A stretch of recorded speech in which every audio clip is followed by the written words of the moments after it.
Assalamualaikum warahmatullahi wabarakatuh. Saya Willian dari Adam, Manajemen Pendidikan Islam, kelas MPI 4A.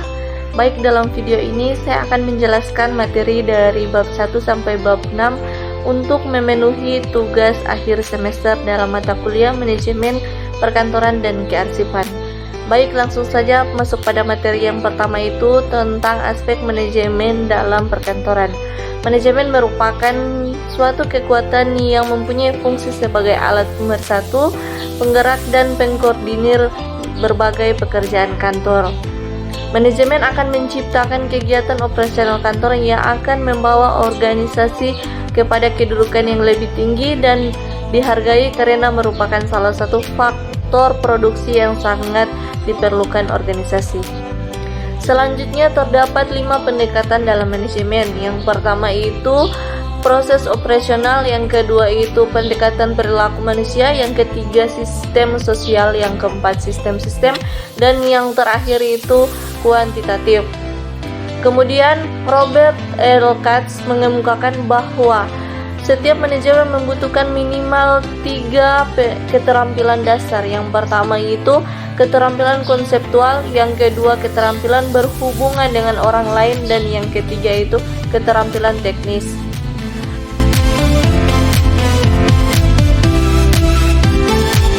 Selanjutnya masuk pada bab yang kedua, itu tentang ruang lingkup manajemen perkantoran.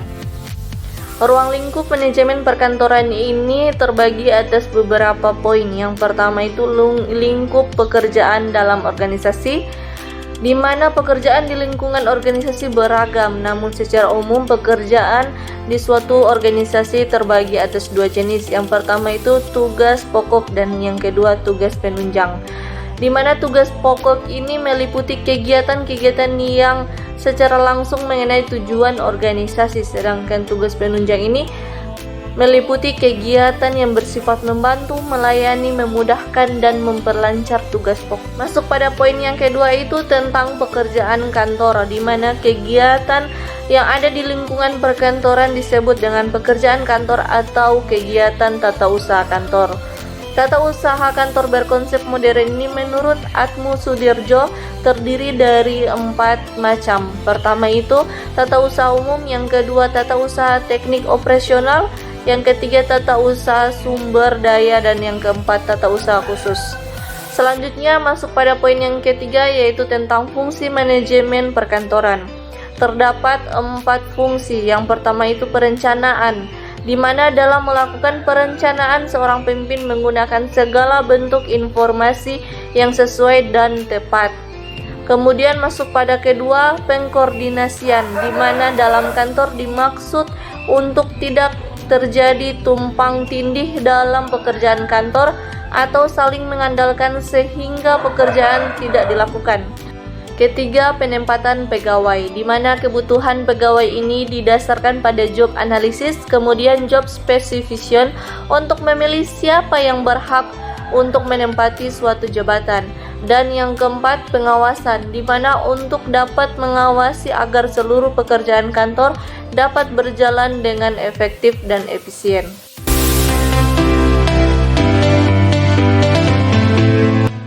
Kemudian masuk pada bab ketiga tentang organisasi perkantoran. Terdiri dari beberapa poin. Yang pertama itu organisasi perkantoran. Organisasi perkantoran merupakan suatu kolektivitas orang yang ada di lingkungan perkantoran, di mana aktivitas yang dilakukannya didesain secara sadar, terkoordinasi, serta diatur oleh para anggotanya dalam rangka mencapai tujuan tertentu. Selanjutnya masuk pada poin yang kedua, itu tentang prinsip organisasi perkantoran. Prinsip organisasi perkantoran ini terbagi atas beberapa. Yang pertama prinsip tujuan, yang kedua prinsip kesatuan fungsi, yang ketiga prinsip hubungan individual, yang keempat prinsip kesederhanaan, yang kelima prinsip wewenang sepadan dengan tanggung jawab. Selanjutnya poin yang ketiga itu departementalisasi. Terdapat 5 tipe departementalisasi. Yang pertama yaitu struktur organisasi sederhana, yang kedua struktur organisasi fungsional, yang ketiga struktur organisasi divisional, yang keempat struktur organisasi matrik, dan yang kelima struktur organisasi tim.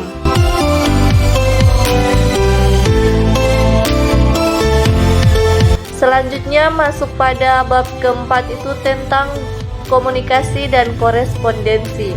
Terdapat beberapa poin. Yang pertama itu komunikasi dan komunikasi kantor, di mana komunikasi adalah proses pengiriman dan penerimaan informasi atau pesan antara dua orang atau lebih dengan efektif sehingga bisa dipahami dengan mudah. Sedangkan menurut Wursanto menyatakan bahwa komunikasi kantor merupakan suatu proses penyampaian berita dari suatu pihak ke pihak lain dan seseorang kepada orang lain dan suatu unit kepada unit lain yang berlangsung atau yang terjadi di dalam suatu kantor. Kemudian masuk pada poin yang kedua, itu prinsip komunikasi kantor yang efektif, di mana komunikasi yang efektif sangatlah penting bagi organisasi karena akan menentukan tepat tidaknya komunikasi yang dilakukan.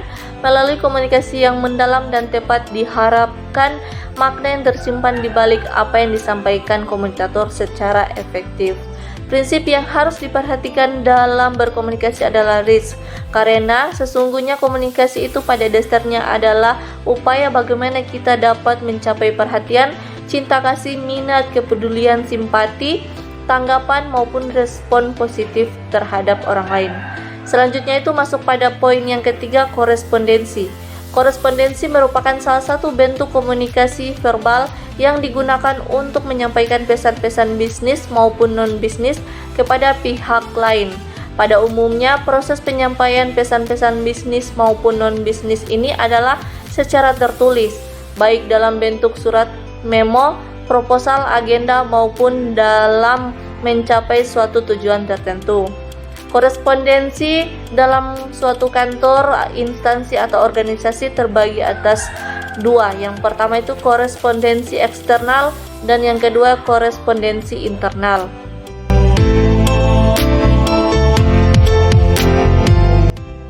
Masuk pada bab kelima, itu tentang manajemen arsip yang terdiri dari beberapa poin. Poin pertama itu tentang arsip dan kearsipan. Arsip adalah informasi dari suatu aktivitas yang terekam dalam suatu media seperti video, kaset, media elektronik, dan sebagainya yang berlangsung di dalam suatu lembaga, instansi, atau perseorangan, baik dalam keadaan tunggal maupun jamak. Sedangkan kearsipan adalah pengelolaan catatan rekaman kegiatan atau sumber informasi yang memiliki nilai kegunaan dengan teratur dan terencana, baik itu arsip yang dibuat maupun diterima, agar mudah ditemukan kembali jika diperlukan. Masuk pada poin yang kedua, itu tentang fungsi dan tujuan kearsipan. Fungsi dari kearsipan itu pertama alat penyimpanan warkat, yang kedua alat bantu perpustakaan khususnya pada organisasi yang menyelenggarakan sistem sentralisasi, dan yang ketiga itu alat bantu bagi pimpinan dan manajemen dalam mengambil keputusan. Selanjutnya, kearsipan memiliki tujuan. Yang pertama itu menghimpun informasi, yang kedua mencatat dan mengklasifikasikan informasi, dan yang ketiga menginterpretasikan informasi. Kemudian masuk pada poin ketiga, itu tentang sistem arsip elektronik. Arsip elektronik merupakan arsip yang sudah mengalami perubahan bentuk fisik dari lembaran kertas menjadi lembaran elektronik. Proses konversi arsip dari lembaran kertas menjadi lembaran elektronik disebut dengan ahli media. Proses ahli media menggunakan perangkat komputer yang dibantu dengan perangkat scanner kecepatan tinggi.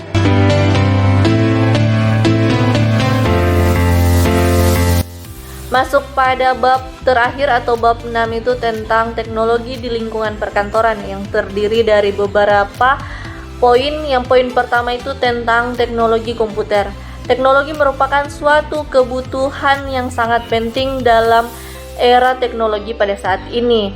Perkembangan teknologi komputer pada saat ini sangatlah penting bagi dunia jasa layanan publik, perindustrian, perkantoran, pendidikan, teknik, dan dunia perdagangan.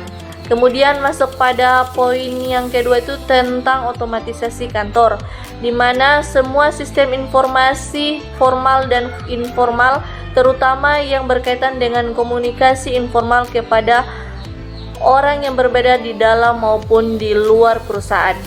Dengan kata lain, otomatisasi kantor merupakan sebuah rencana untuk menggabungkan teknologi tinggi melalui perbaikan proses pelaksanaan pekerjaan. Kemudian masuk pada poin ketiga itu tentang kantor virtual, di mana sebuah bentuk komunikasi layanan perkantoran dalam format virtual yang bekerja secara online. Peraturan operasional dan fungsional suatu kantor virtual memungkinkan pemilik bisnis dan karyawan untuk bekerja dari lokasi dimanapun dengan menggunakan teknologi komputer seperti laptop, ponsel, dan akses internet. Keuntungan kantor virtual ini terbagi atas 3. Yang pertama itu pengurangan biaya fasilitas, kedua pengurangan biaya peralatan, dan yang ketiga jaringan komunikasi formal. Baik, itulah video dari saya yang menjelaskan tentang manajemen perkantoran dan kearsipan yang terdiri dari 6 bab. Saya akhiri video ini dengan mengucapkan terima kasih. Assalamualaikum warahmatullahi wabarakatuh.